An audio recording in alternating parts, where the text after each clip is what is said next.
Hi everybody.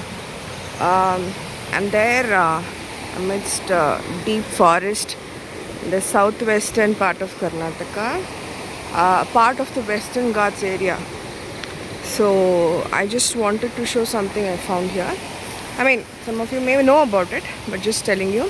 So I'm there in Coorg. Here, if you see growing amongst the wild are these Mexican coriander plants. Can you see them? The ones with the spiky, thorny leaves. These are sharp, of course, but they are they are similar to a coriander plant.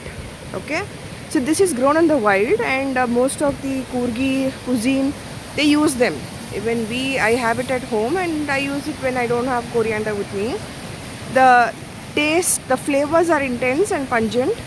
It's in fact a little more than coriander, I would say. Very fresh flavors it's got. Grows well, very well in cities. And these are the seed pods.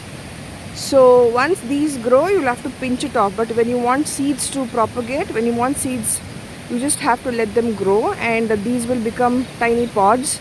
Again, falls into other pods and grows. Very nice. You will find this in some few nurseries in Bangalore, since I'm from there. Not sure about the parts of the place.